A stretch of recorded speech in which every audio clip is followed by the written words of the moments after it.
Hello boys and girls, it's your boy King Jiffy Coats, and today we're going to be looking at kind of a passion game series of mine. Now, I made a video back in the day on Prey 1, it's one of my favorite games, the 06 version. I love that game to death, and you know, when I played Prey 2017, I think is when it came out, I just wasn't feeling it. It felt off, it didn't feel like Prey. The more I dived into it, the more I started to find out that the developers didn't want to call it Prey.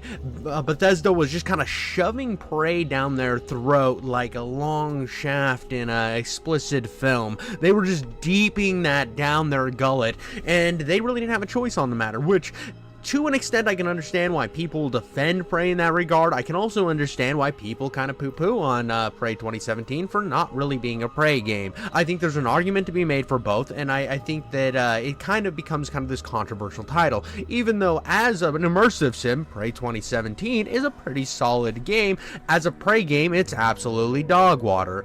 But I want to kind of get into the nitty-gritty of all this and dive into some stuff, because I'm seeing a little bit of kind of interesting things going on with news about Prey, so I thought I would do the entire story of what has happened. In the summer of 2006, a Cherokee mechanic named Tommy Taudi stepped off the dusty roads of Oklahoma into gaming history. Abducted by aliens and thrust, just like my penis into your mom, into the sphere, a sprawling organic spaceship, he fought through portals and gravity-defying puzzles in Prey, a first-person shooter from Human Head Studios and 3D Realms, released on July 11th of 2006. After a decade in development hell, Prey blended innovative mechanics with a Native American mythology, earning praise over 1 million sales. Its success sparked whispers of a sequel, and just 2 months later, in August 2006, 3D Realms confirmed Prey 2 was coming,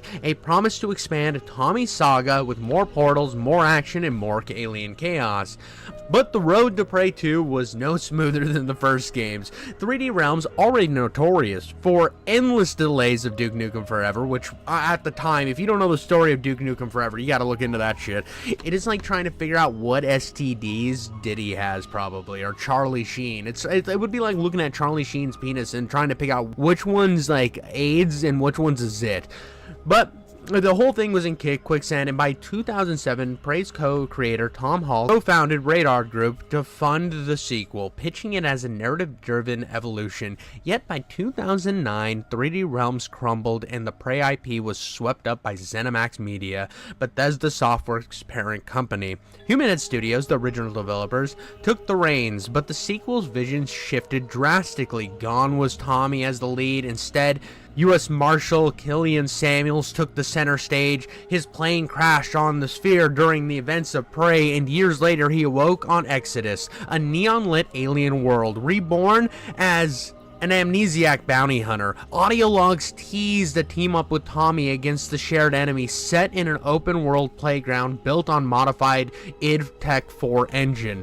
By March 2nd of 2011, marked Prey 2's grand reveal at Bethesda's press event, with a 2000 release promised for PC, PlayStation 3, and Xbox 360. The trailer was fucking electric. Killian vaulted across alien skyscapers, wielded gadgets like cloaking devices and grappling hooks, chased bounties through a sci-fi metropolis that felt like Blade Runner meets Grand Theft Auto, and the 2003-2011 demo stole the fucking show. Parkour fueled chases, morale choices in capturing targets, and robots enforcers punishing reckless chaos. With over 20 gadgets, 40 upgrades, Prey 2 promised freedom and immersion, earning raves as a genre-defying gem.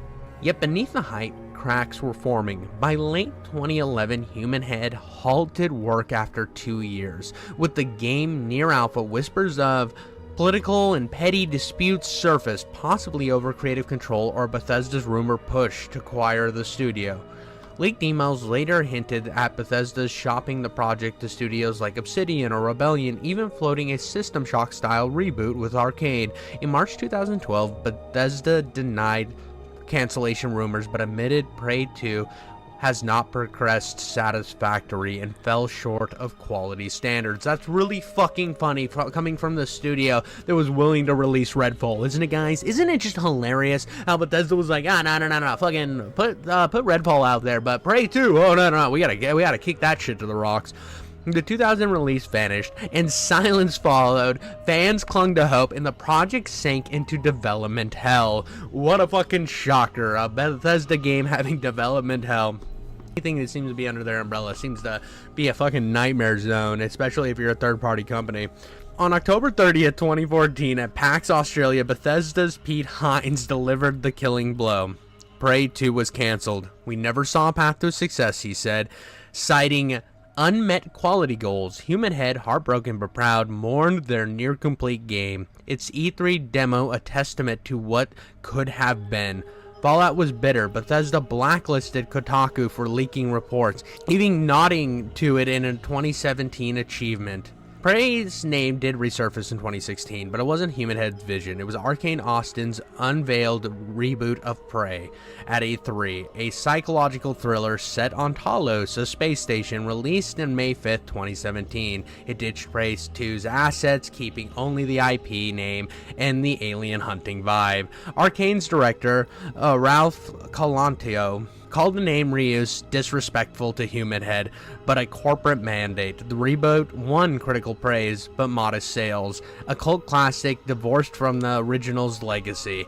And this is where I had problems with Prey 2017. So I played 2017 first, and I remember thinking it was okay. I thought it was good, but I didn't like the lack of enemy design, especially for a shooter. I went into it thinking it was a shooter because I remember how many people talked about the original Prey when I only had an Xbox original and all my friends had an Xbox 360. All they could talk about was how cool the combat was, how amazing it was. There was hype building up around in the universe of the world about Prey 2 at the time, and I just remember being so excited. And when Prey 2017 dropped, I waited a bit because it didn't look like what I wanted, and then when I played it, it is a solid game. Probably some of the best immersive sim elements ever put in a game. It's just not for me. I don't like the lack of weapon variety. I don't like the story that much. I find it very cliche and kind of uninteresting.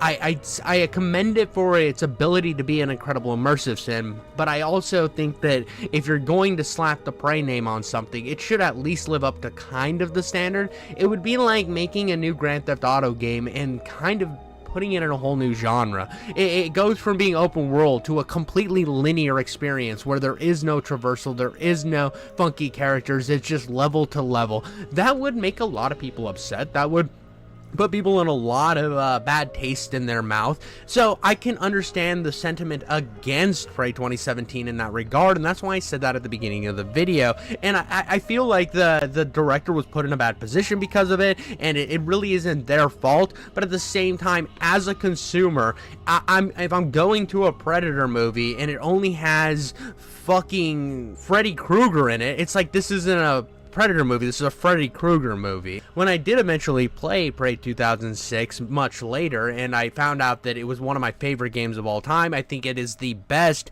id Tech 3 game, or id Tech 4, I think it was id Tech 4, the one that came out with, it was Quake 4, Doom 3, I think Area 51 was a game on it, and then there was Prey 2006. And I just, out of all those games, I think Prey 2006 is the best of all of them. I think it has the best gameplay. I think it improves on the elements put forward on way better than everybody else, and that's even competing it against Quake 4, which I think is an incredible game. Prey 2 was just better, even though it came out before it.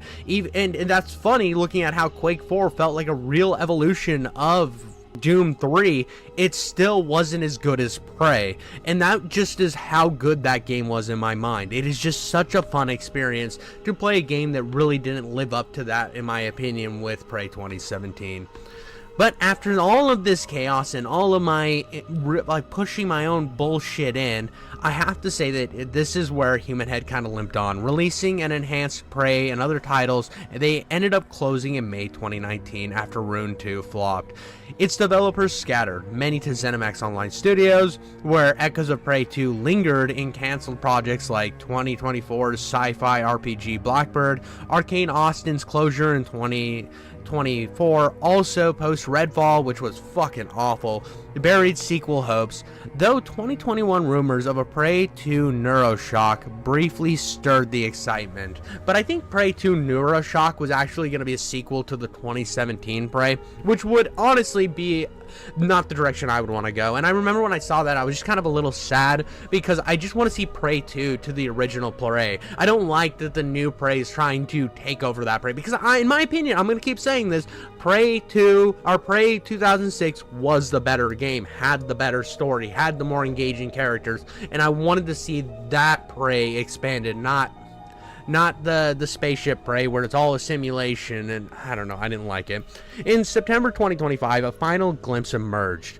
Former Human Head developer David Hassel leaked 20 minutes of Prey 2 footage on YouTube, raw E3 demos, chase sequences, and undercity fly-throughs. The clips, stuttering at 20 to 30 frames on id Tech 4, showed a vibrant but unpolished dream. Killian's fluid combat, neon-drenched streets that would make you come 87 bricks, I'm not even kidding, and a promise unfulfilled. Fans mourned anew, calling it a lost masterpiece. The leaks didn't stop with Halstead.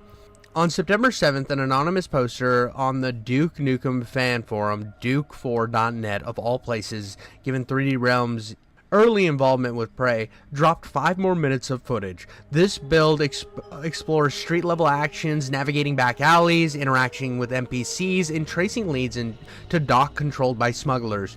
Crux dug up what he could. Narration continues Killian's quest. While Crux dug up what he could, I went back to the docks. Monarchs used the jitney docks for their smugglings. It shows seamless transitions from stealthy infiltration to high-octane chases with HUD tracking objects, health, and upgrades. These clips, totaling around 20 minutes, paint Prey 2 as a genre blender, part immersive sim like Deus Ex, part open world like Grand Theft Auto in space, with Mirror's Edge style movement, which as soon as I saw these leaks and stuff, I was like, dude, that's like fucking Mirror's Edge. And I'm not a big fan of Mirror's Edge, but I always love when a game can like implement like good parkour into FPS games. I remember when clambering hit, I felt like I didn't even like going back to old FPS games that couldn't clamber. Now, I play a lot of old FPS games now, but I remember the first time I could clamber, and that shit fucking made me bust a nut harder than the first time I saw Sydney Sweeney naked. Fans on forums like Reset Era and GBA Temp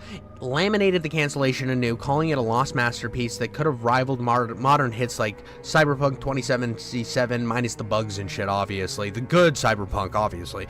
The low frame rate and rough edges underscore it as near alpha, but the core loop, bounty hunting with meaningful choices, shines through.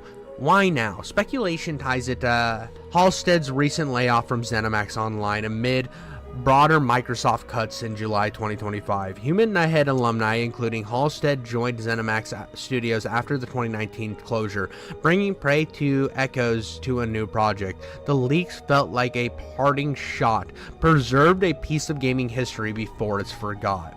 The timing of these leaks kind of coincide with fallout from ZeniMax Online's canceled sci-fi RPG codenamed Blackbird. Announced internally in early 2020s, Blackbird was an MMORPG blending exploration and narrative in a futuristic setting. Rumors suggest nods to Prey 2's alien worlds and bounty system, given the Human Head vets involved. However, Microsoft axed it in July of 2025 during mass layoffs, redirecting resources to more Fallout content. Insiders like Jez Corden and Jason Schreier reported the cuts freed up teams for Bethesda's flagship franchise, but it stung for those who saw Blackbird as a spiritual successor to the lost ideas in Prey 2.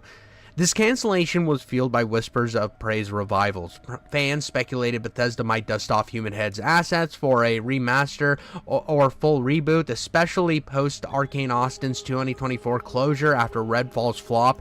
The leaks have amplified calls on Reddit and Twitter and all across the internet for Microsoft to greenlight something, perhaps integrating Prey 2's elements into a new title under Xbox Game Studios. And I also think it's kind of weird when you have a game that's like from an older era that you have all the pieces to, you could easily get somebody in there to like revamp it, clean it up, make it work for the modern era. I mean, they did that with Captain Blood, and that game fucking like rocks my dick off. So I don't understand why Microsoft doesn't just like cut through it, see if they can make something out of it, and then just release it on Game Pass, and release it for like 10-20 bucks.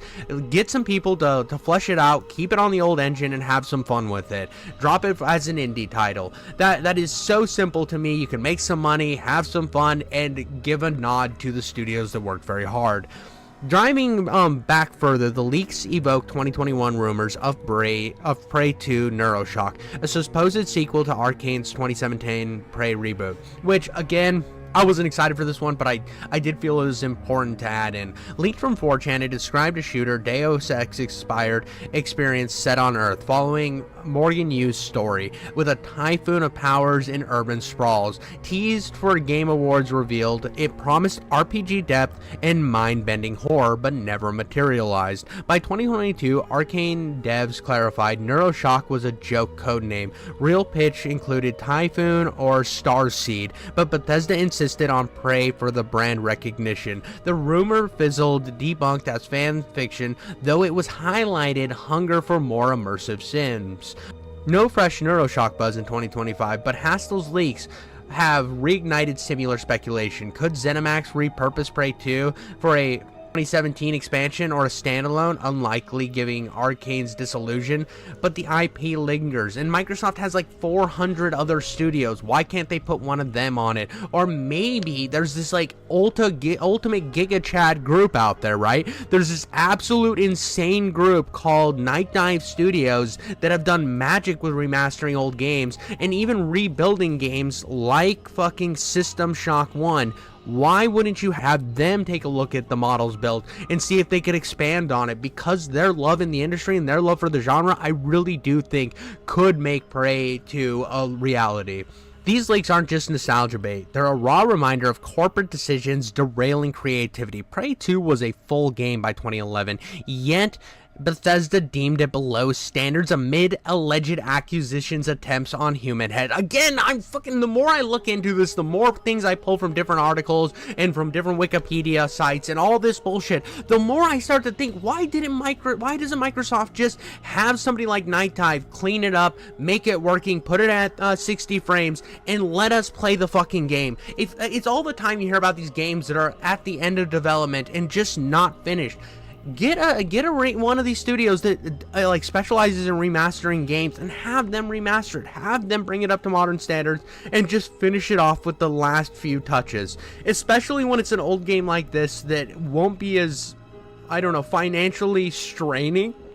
I see people making games of this quality all the time, maybe not on this engine, but trying to nod back to this era. Why can't you guys just make a game from this era in the modern day? I'm sure it would cost you a lot less money than fucking having enough graphics to be able to count the fucking vagina hairs around the pussy. That every game needs to have like the most high-end graphics. No. Let's take some of these games that were almost finished, fucking finish them off and send them out there and just put them out there for a feasibly like unique price frame. If the game's not amazing, at least people know what the fuck it is. But in post-layoff era, with Blackbird scrapped and no Prey sequels on the horizon, these glimpses might be all we get.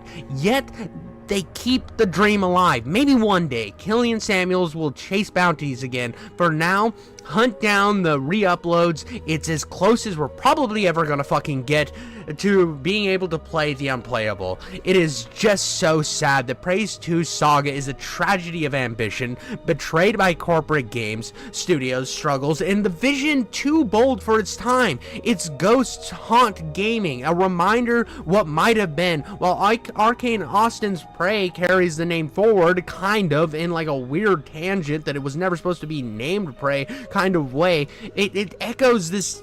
We just get all these distant echoes of a bounty hunter's forgotten hunt, and I just want this game to be a reality. I usually play a game and then do all my digging and do all of my fucking like search to make these videos a reality, and it just it just, and then I play the game, obviously, and then that's when I play the game, and I bring the shit to you with tons of, I tied my nipples together, I slapped tons of clit, I jizzed on your mom's face, and it crystallized to where it looked like a wax like facial cleaning mask, and I do all that shit, and this is one that I don't get to play. This is just a sad story in a world of fucking corporate bullshit where, like, infidelity and graphics matter more than gameplay, and all these games are sitting almost complete in a fucking hard drive somewhere, just waiting to get a touch up and finish to be put out. Even if it's not perfect, I would like to see what it is.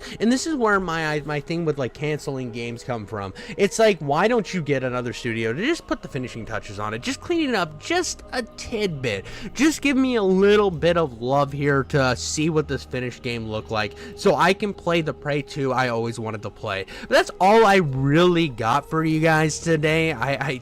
This was a sad one for me to do. It was something I really wanted to cover, especially when I saw the leaks. I'm not really the I talk about the leaks guy, I'm more the game review guy, but I think the Prey 2 story's interesting enough to talk about, and especially since I've covered the first two games. One of my first favorite videos was the game I made on Prey 2006. My Prey 2017 video was one of my early videos that was just kind of like a slap together kind of romp type deal, and it wasn't the best thing I ever made, but it was fun, and it made me want to play Prey 2006, which ended up being one of my favorite gaming experiences of all time. And it's just sad that I never get to see this wonderful sequel to one of my favorite games. But let me know what you guys think in the comments. Hit me with a subscribe and a like and do all that bullshit that I always tell you to do. And until next time, please stop gooning in the closet.